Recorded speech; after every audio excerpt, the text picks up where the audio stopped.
Hello.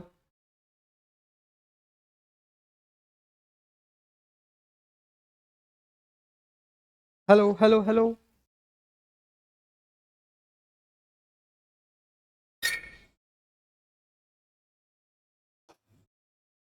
Hello students, स्वागत है आप सभी का बीएससी प्रो क्लासेस पे। मैं हूं आपका केमिस्ट्री का लेक्चरर मनीष करदा। तो स्टूडेंट, एज यू नो, हमारी जो नेक्स्ट यूनिट है वो स्टार्ट हो चुकी है, सेकेंड यूनिट।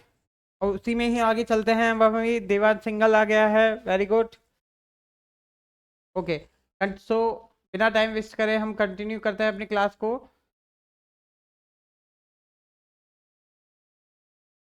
देखिए, बात करते हैं क्रिस्टल क्षेत्र विपाटन की। तो अष्टफलकीय जो संकुल है में क्रिस्टल क्षेत्र विपाटन हम देखते हैं। अष्टफलकीय संकुल में क्रिस्टल क्षेत्र विपाटन।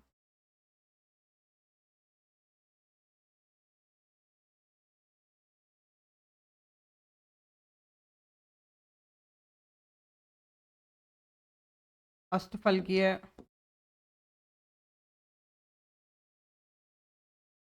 संकुल में क्रिस्टल क्षेत्र विपाटन।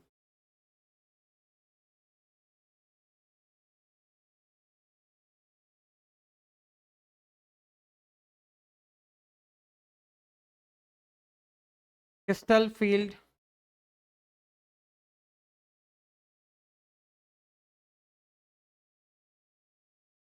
Splitting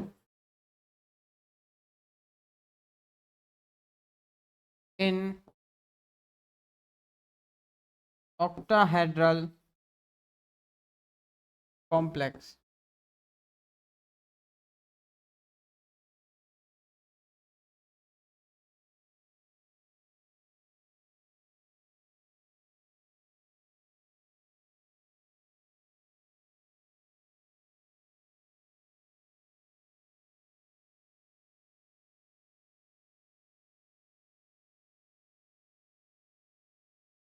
crystal field splitting in octahedral complex में देखें तो अष्टफलकीय संकुल में जो धातु परमाणु या आयन है उनकी समन्वय संख्या 6 होती है। हम इसके बारे में अध्ययन कर चुके थे।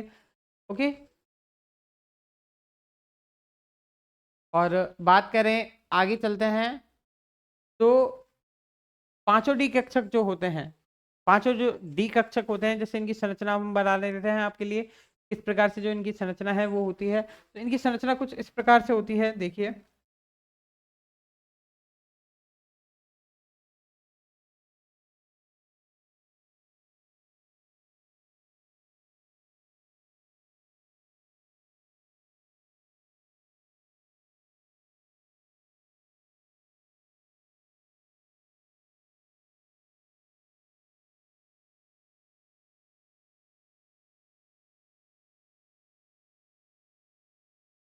यहाँ पे लिगैंड, 6 लिगैंड अटैच होते हैं, क्योंकि इसकी समन्वय संख्या क्या होती है? 6, जैसे कि हम जानते हैं। और यहाँ केंद्र में मेटल क्या होता है? प्रेजेंट होता है।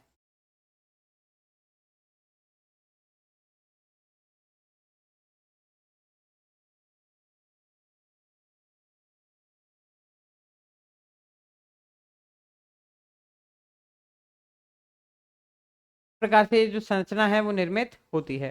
ओके। अब स्टूडेंट्स यहाँ पे देखिए, इसमें आगे चलते हैं कि जो धातु आयन होते हैं उनमें पांचों डी कक्षक एक समान ऊर्जा वाले होते हैं। जैसे हम ये बात कर चुके थे कि पहले भी हम देख चुके थे कि पांचों डी कक्षक क्या होते हैं? समान ऊर्जा वाले होते हैं। लेकिन किंतु जो संकुल के निर्माण में धातु आयन के संपर्क में लिगैंड के आने पर क्या होते हैं? ये प्रतिकर्षित होते हैं तथा उच्च व निम्न ऊर्जा स्तर में क्या हो जाते हैं? विपाटित हो जाते हैं। जैसे कि जो भी हम अध्ययन कर चुके थे हम पहले ही, है ना। इसमें आगे देखिए कि विलगित धातु आयन के पांचों डी कक्षक धातु आयन के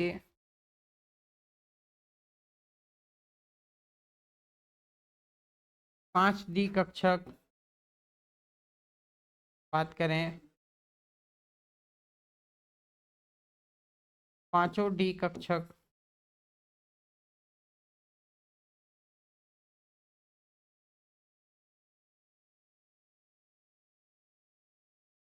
समान ऊर्जा वाले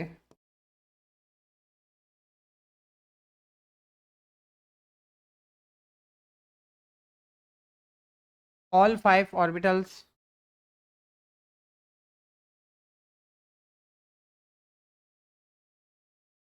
5d orbitals have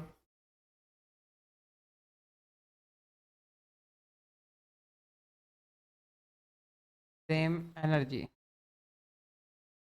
क्या होता है उनका? सेम एनर्जी होती है।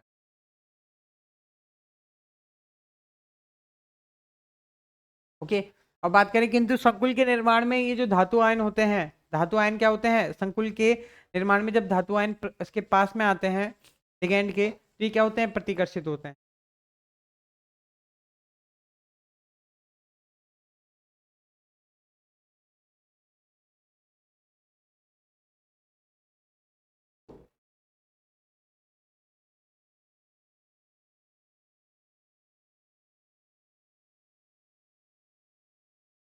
संकुल के निर्माण में जब लिगेंड इनके पास में आते हैं, धातु आयन के संपर्क में जब लिगेंड आते हैं,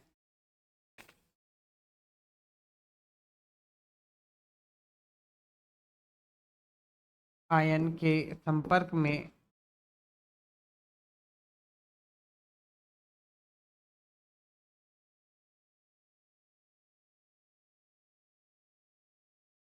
लिगेंड आने पर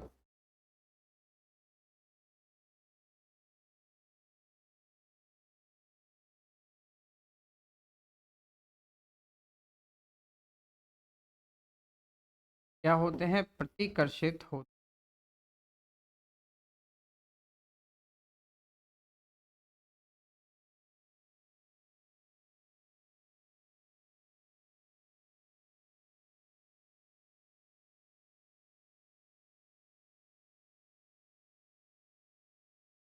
हैं। कॉम्प्लेक्स फॉर्मेशन, कॉम्प्लेक्स निर्माण के समय when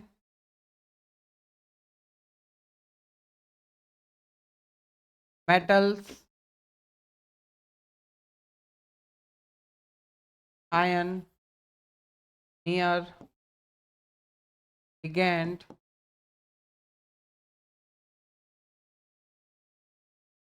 then repel each।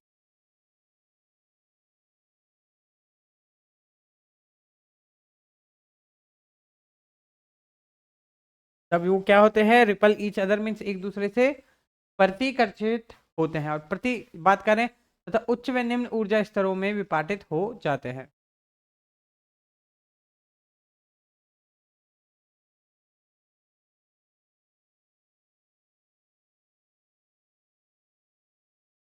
उच्च व निम्न ऊर्जा कक्षकों में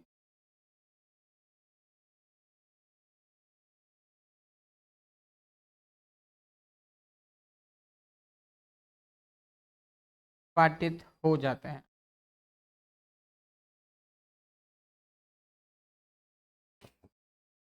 के उच्च व निम्न ऊर्जा कक्षकों में विपाटित हो जाते हैं, और जिसे आप क्या करते हैं? निम्न प्रकार से प्रदर्शित करते हैं। देखिए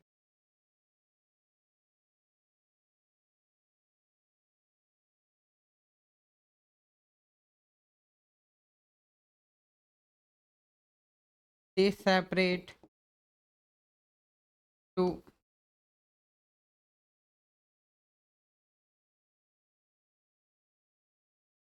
high and low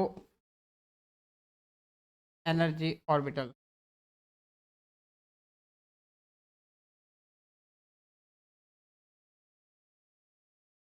के high and low energy orbital.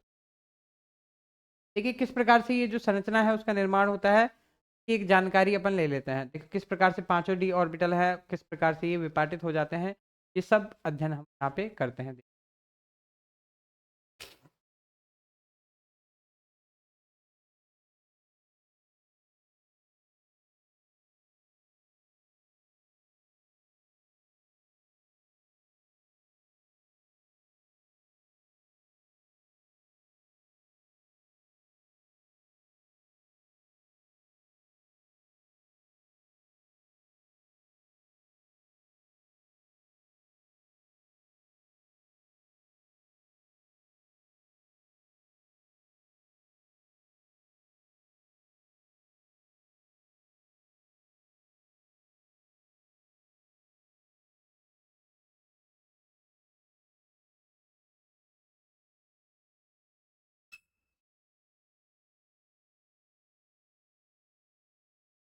ये है हमारे पांचों की पांचों डी ऑर्बिटल। अब इनकी नेमिंग दे देते हैं हम पहले थोड़ा सा।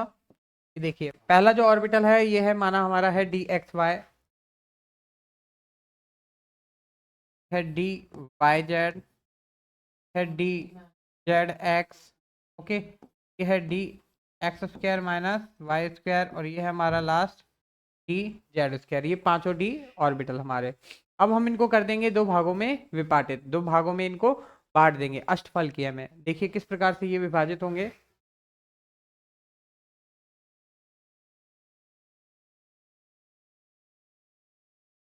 तो यहाँ पे ऊपर हम इन्हें विभाजित कर देंगे। पहले ऊपर की दो ऑर्बिटल क्या चले जाएंगे, ऊपर चले जाएंगे।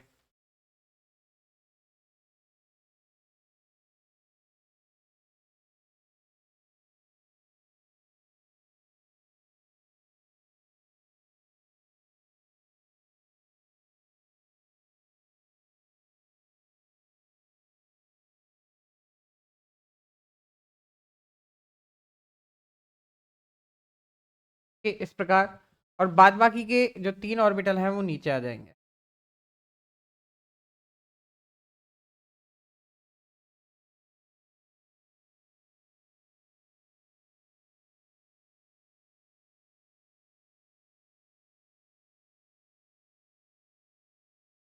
कुछ इस प्रकार, ठीक है ना। अब ये जो विपाटन है,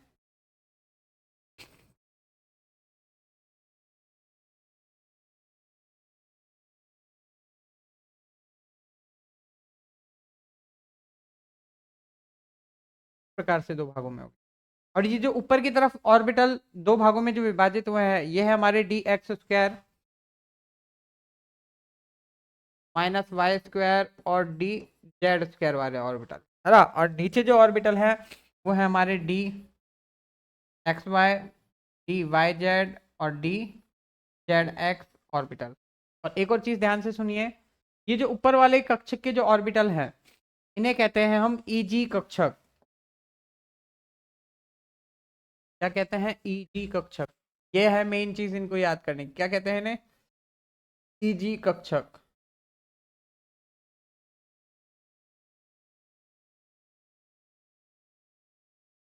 ऑर्बिटल। और ये जो नीचे वाले हैं इन्हें कहते हैं टी टू जी कक्षक।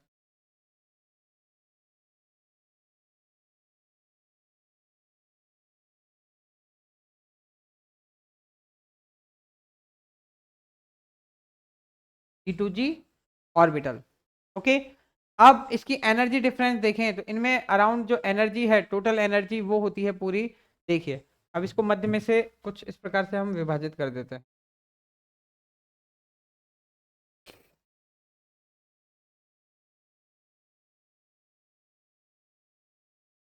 ये हमने एनर्जी ली इसकी, ठीक है ना। और इस एनर्जी को फर्दर हमने दो पार्ट में डिवाइडेड कर दिया।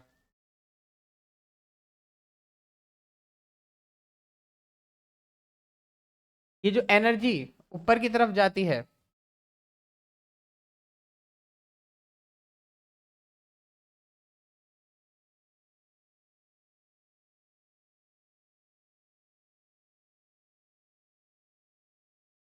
ठीक है, और एक एनर्जी है जो हमारे नीचे की तरफ जाती है। इन जो एनर्जी डिफरेंस है, ठीक है ना, इस टोटल एनर्जी डिफरेंस, और एक होती है जो हमारी टोटल एनर्जी, ठीक है ना।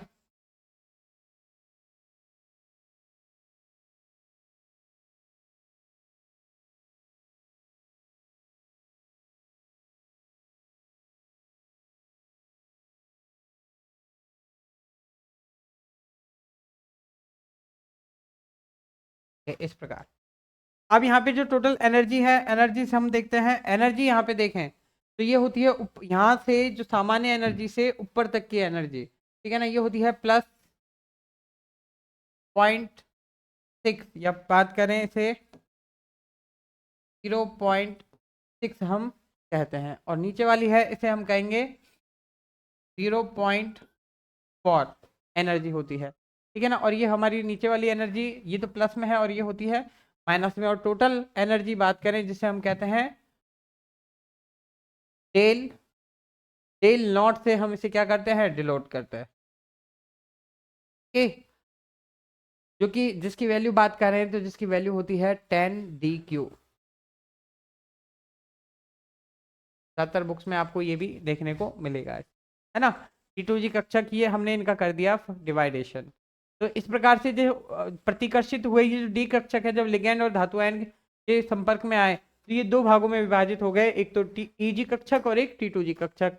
ईजी कक्षक देखें तो ये प्लस, बात करें 0.6 इनकी एनर्जी रहती है, और बात करें नीचे वाले T2G कक्षक हैं तो इनकी माइनस की 0.4 एनर्जी रहती है। ओके, आगे चलते हैं। वैसे ये एनर्जी भी डेल नॉट यहाँ पे भी आता है, क्योंकि डेल नॉट का ही क्या है, पार्ट है ये, ठीक है ना। अब इसके बारे में जो इसकी थ्योरीज है उसके बारे में डिस्कशन,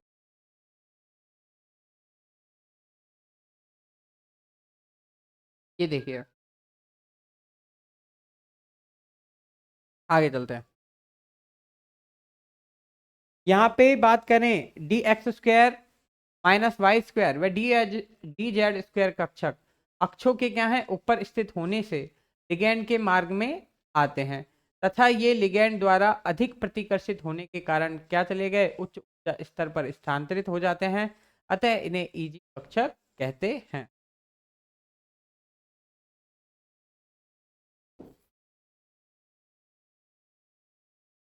में dx² -y² व dz² कक्षक के अक्षों के ऊपर स्थित होने से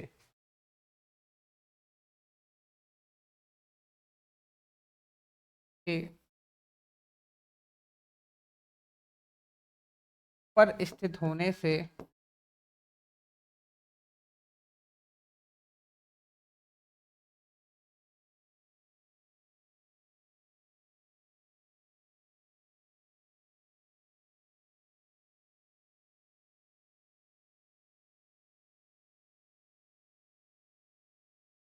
ज्यादा प्रतिकर्षित होते हैं, यह ज्यादा प्रतिकर्षित होते हैं। और बात करें ज्यादा प्रतिकर्षित होने के कारण ये क्या रखा है, इन्हें उच्च ऊर्जा स्तर पर स्थानांतरित हो जाते हैं। ये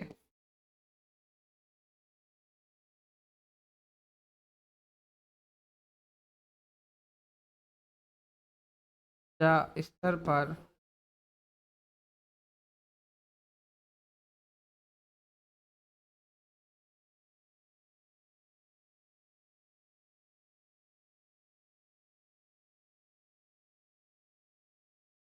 स्थानांतरित,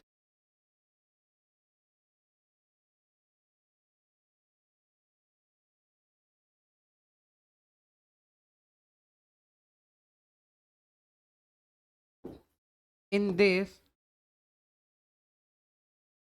the x square minus y square and the z square orbitals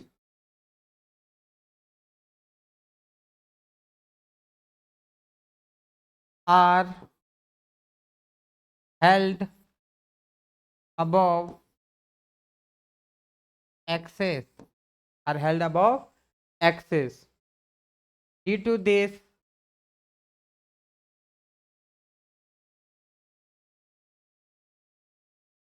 they repel maximum.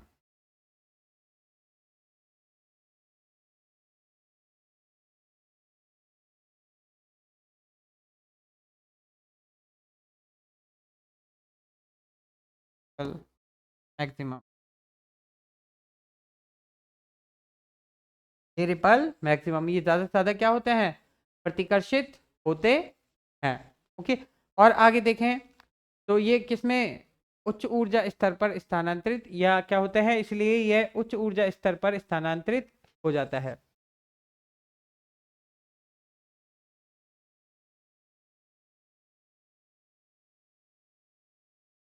Due to this, they transfer at high energy level.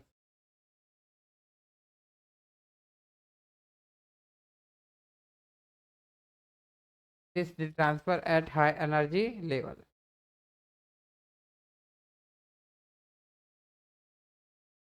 और इन्हें क्या कहते हैं? इन्हें ईजी कक्षक कहते हैं।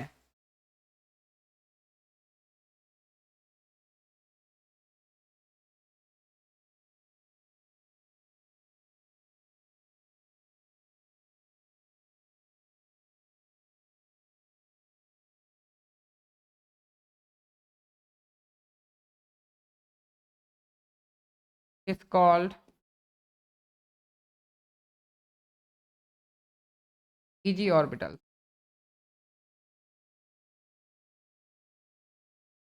इज कॉल्ड ईजी ऑर्बिटल्स, इन्हें ईजी कक्षक कहते हैं।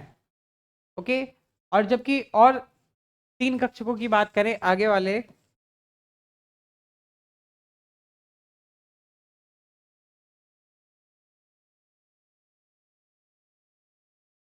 जबकि D X Y, D Y Z व डी जेड एक्स, ठीक है, व डी जेड एक्स कक्षक क्या होते हैं? कक्षों के या अक्षों के क्या होते हैं? मध्य स्थित होने से।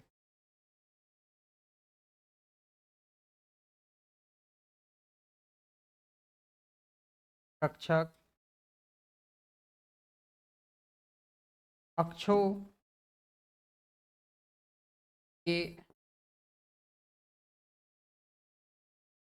मध्य स्थित होने,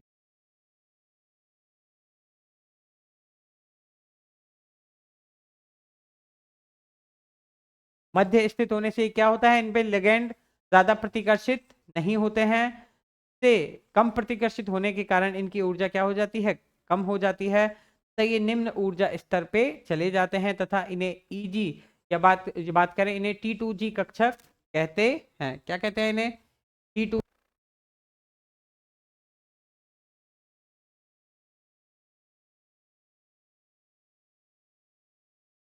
स्थित होने से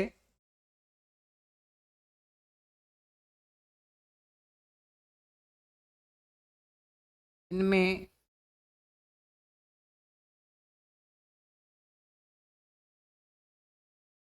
लिगैंड द्वारा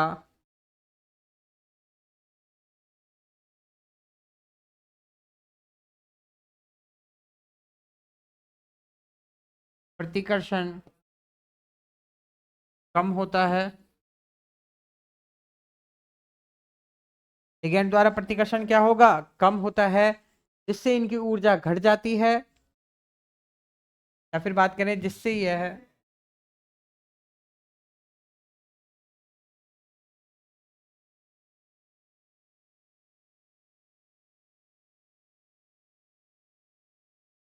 निम्न ऊर्जा स्तर से यह निम्न ऊर्जा स्तर में क्या हो जाते हैं? चले जाते हैं। और निम्न ऊर्जा स्तर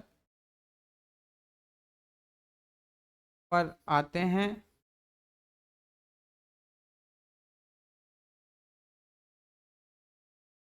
तथा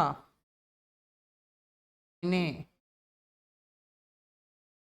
T2G कक्षक कहते हैं। क्या कहते हैं? T2G कक्षक कहते हैं।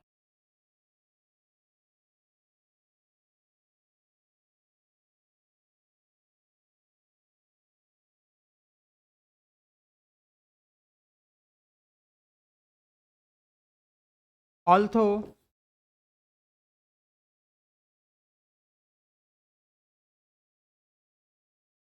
DXY, DYZ and DZX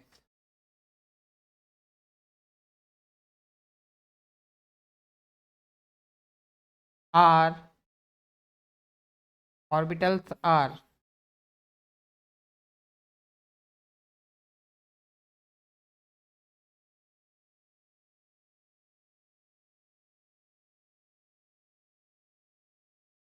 between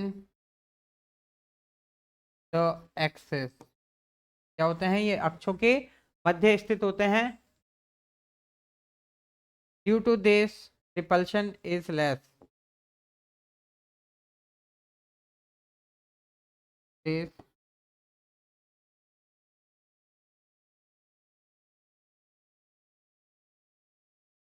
this repulsion is less, प्रतिकर्षण क्या होता है, कम होता है। Therefore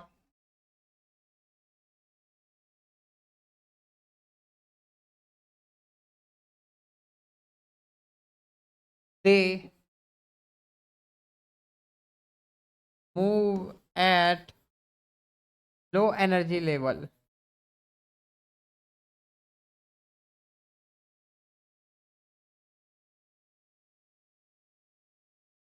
Low energy level, it is called T2G orbital.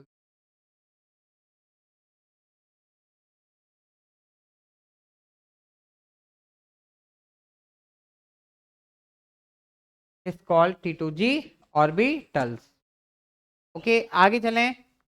इस प्रकार जो अष्टफलकीय क्रिस्टल में के जो क्षेत्र हैं, अष्टफलकीय क्रिस्टलीय क्षेत्र में समान ऊर्जा के पांचों डी कक्षक व निम्न ऊर्जा के बात करें टीजी व T2G कक्षकों में क्या हो जाता है, विभाजित हो जाता है।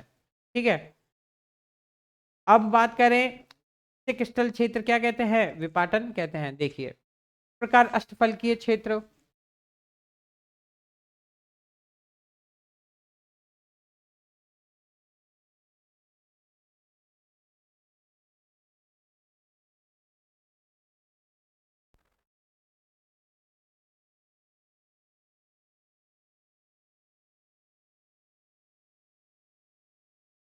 के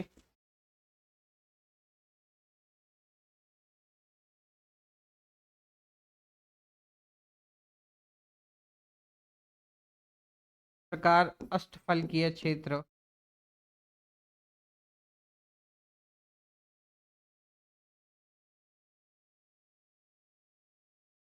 क्या होता है, इस प्रकार अष्टफलकीय क्षेत्र समान ऊर्जा की जो पांचों डी कक्षक क्षेत्र में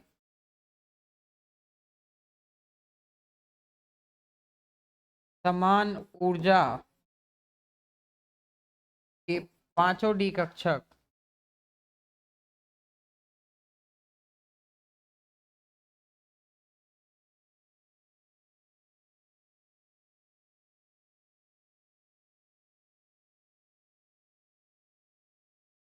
उच्च व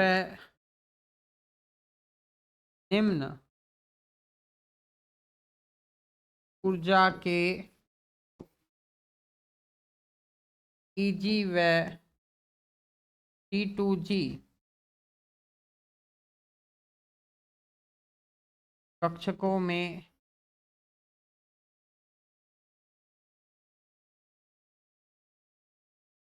विभाजित हो जाते हैं।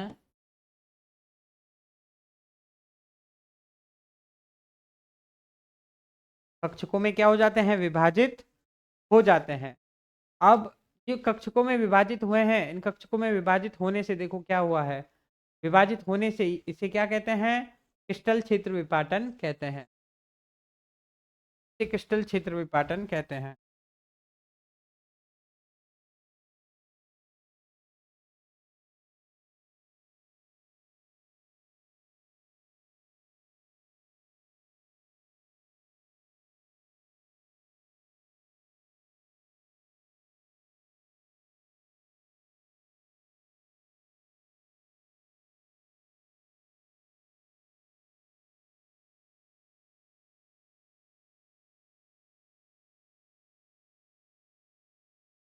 Therefore,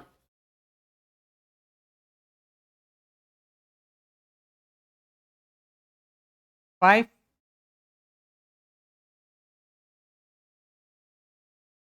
d orbital of 5d orbitals of, बात करें 5d orbital of equal energy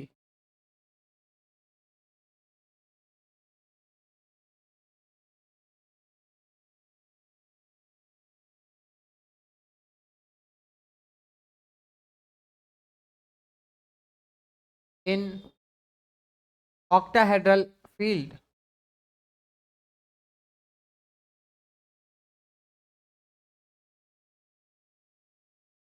octahedral field are divided into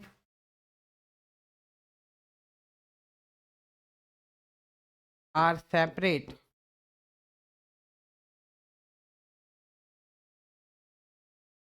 into low and high energy, the high and low energy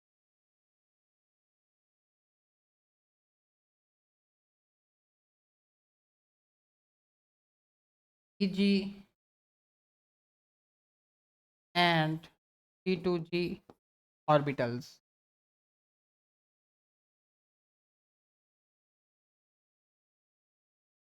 It is called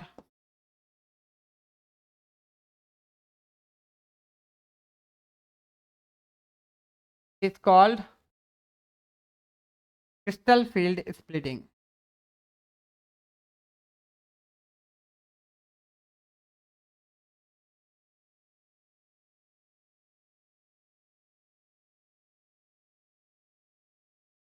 This called crystal field splitting. उसे crystal क्षेत्र विपाटन कहते हैं.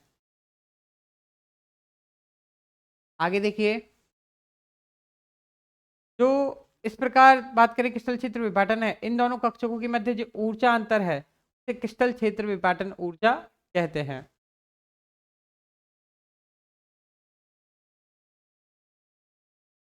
देखिए, इन दोनों कक्षकों के मध्य ऊर्जा अंतर को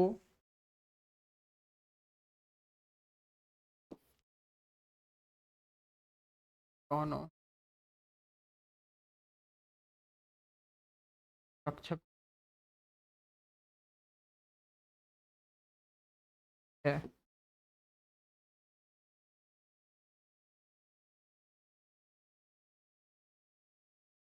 ऊर्जा अंतर को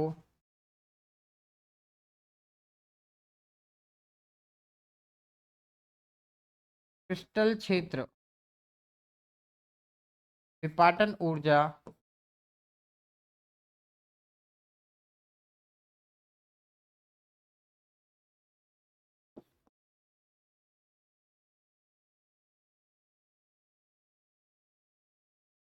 कहते हैं.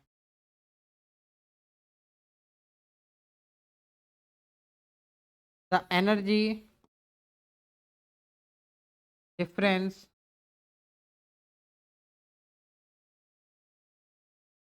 between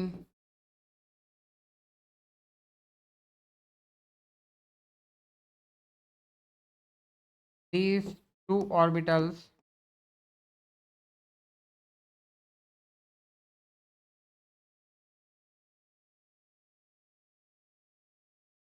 are called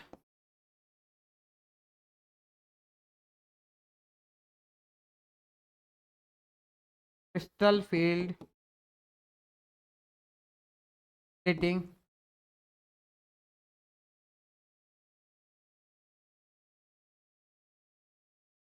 energy.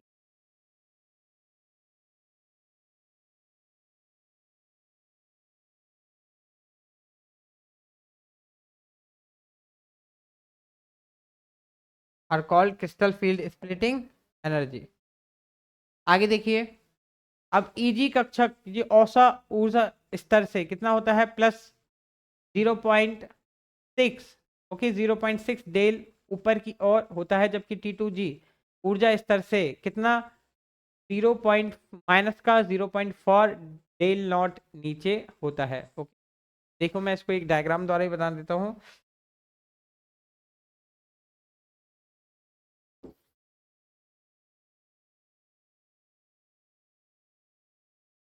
औसत ऊर्जा स्तर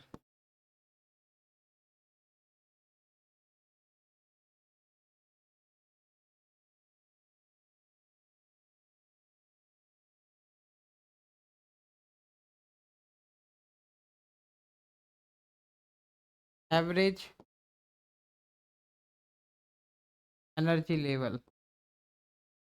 एवरेज एनर्जी लेवल देखें कि एवरेज एनर्जी लेवल देखें तो पहले लेते हैं अपना ईजी ऑर्बिटल की बात करें तो ये होता है हमारा प्लस का 0.6 डेल नॉट ऊपर, अबव। ठीक। और अगर इसमें ईजी की बात, सॉरी T2G की बात करें,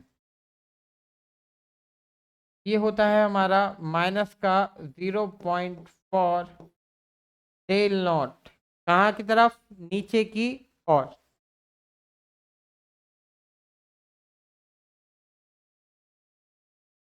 अंडर। Okay, clear. और आगे देखते हैं।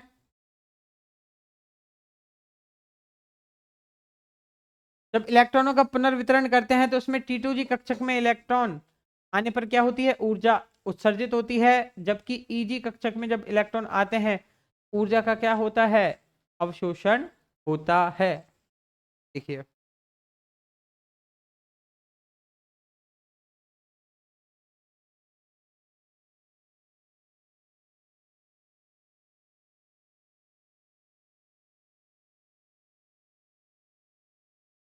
इलेक्ट्रॉन पुनः वितरण में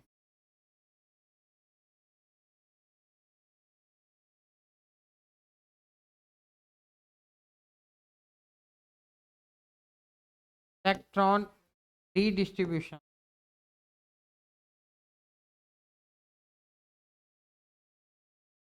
इलेक्ट्रॉन रीडिस्ट्रीब्यूशन में क्या होगा, कुछ ऊपर की तरफ चले जाएंगे। कैसे, ये देखिए, जो बात करें इसमें रीडिस्ट्रीब्यूशन में,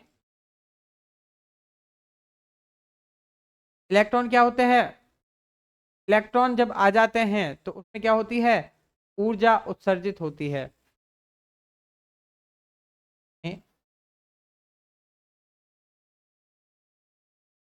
इलेक्ट्रॉन आने पर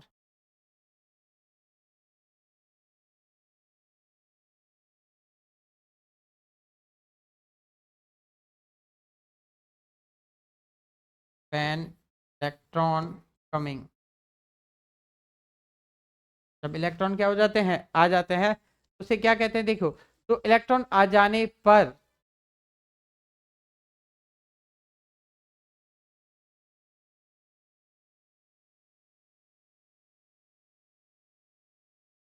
देखिए, इलेक्ट्रॉन आ जाने पर क्या होगा, इलेक्ट्रॉन आ जाने पर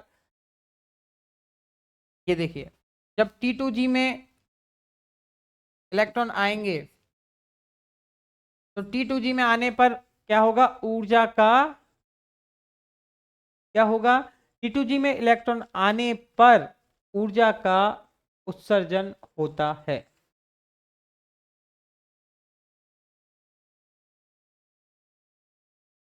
ऊर्जा का उत्सर्जन,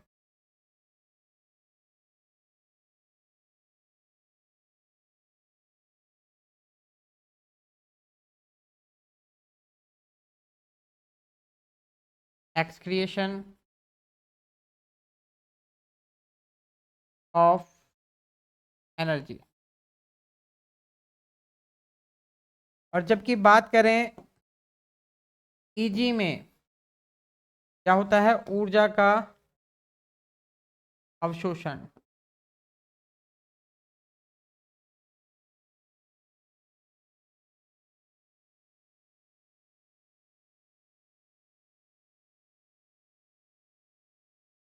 एब्सॉर्प्शन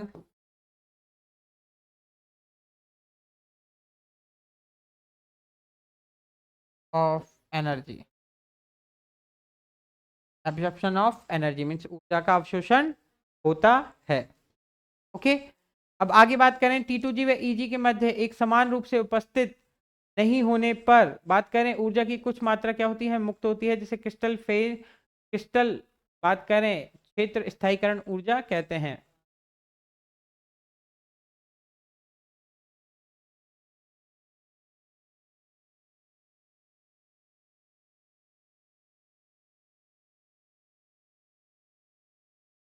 यहाँ देखिए,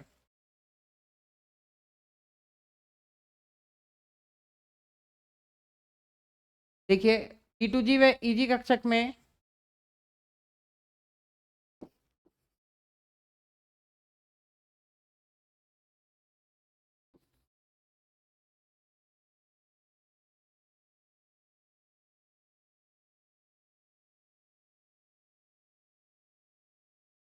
T2G व Eg ऑर्बिटल्स में क्या होता है, समान रूप से उपस्थित नहीं होने के कारण, मतलब इलेक्ट्रॉन समान रूप से उपस्थित नहीं होने के कारण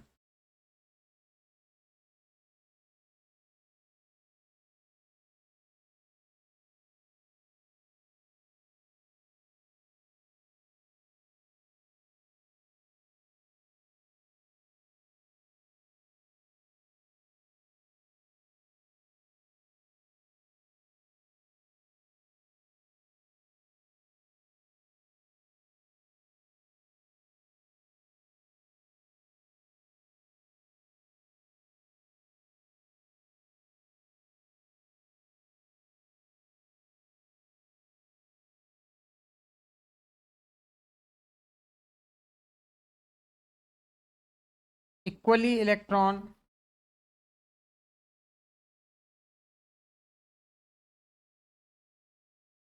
not present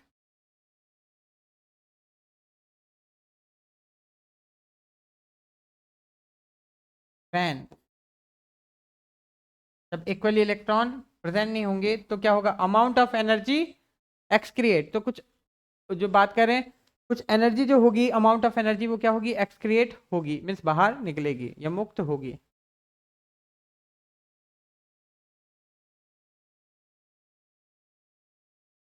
free some energy,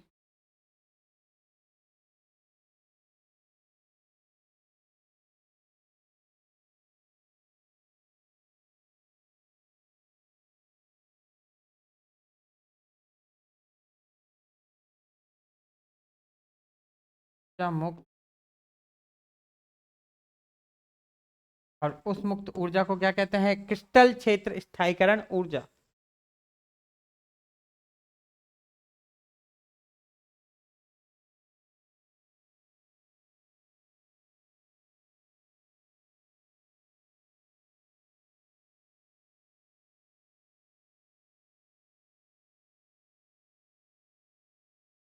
crystal field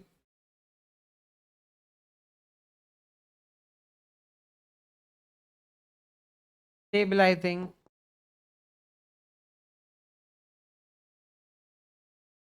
energy,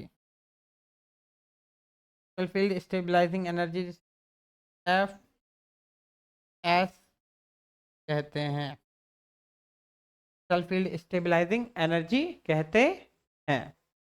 okay,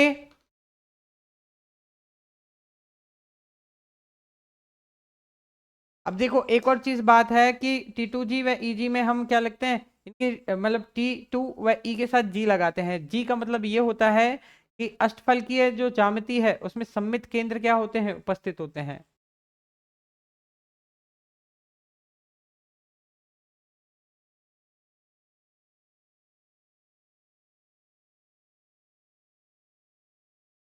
G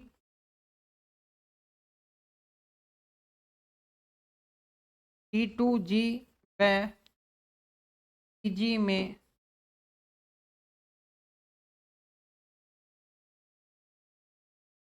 G का प्रयोग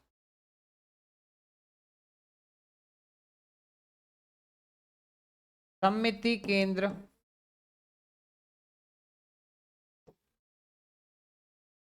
के उपस्थिति के कारण है,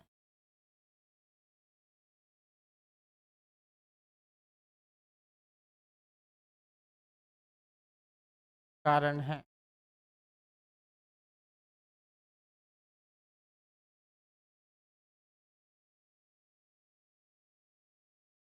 G in T2G and for the presence of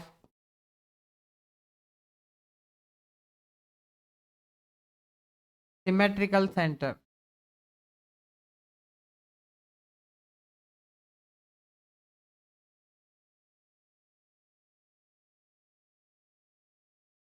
okay. तो स्टूडेंट्स आज की क्लास में इतना ही, मिलते हैं कल चतुष्फलकीय संकुलों में क्रिस्टल क्षेत्र विपाटन के साथ। तो मिलते हैं कल, जब तक के लिए बने रहिए बीसी प्रो क्लासेस में, बने रहने के लिए आप सबका बहुत बहुत शुक्रिया। मिलते हैं कल।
हेलो, हाँ देवांश। यस। हाँ देवांश। हाँ, तो मैं बता रहा हूँ जैसे कि ऑर्गेनिक में आने वाले डाउट को कब पूछे, तो ऑर्गेनिक हम अब स्टार्ट करने वाले हैं कुछ ही टाइम में। ये यूनिट खत्म होने के बाद हम ऑर्गेनिक ही स्टार्ट करेंगे, तो आपको 5 से 6 दिन या 10 दिन का वेट करना पड़ेगा, फिर उसके बाद आप ऑर्गेनिक के डाउट्स पूछ लेना। और भी अगर आपको कोई डाउट आता है, मेजर डाउट आता है, तो आप जो हमारी साइट है या फिर हमारा जो व्हाट्सअप नंबर है उस पर आपकी जो क्वेरी है आप हमें सेंड कर देना, तो हम उसका आंसर है आपको रिटर्न फॉर्म में दे देंगे। है ना देवांश? क्लियर? तो हम आपको जो आंसर है वो भी रिटर्न फॉर्म में दे देंगे। ओके।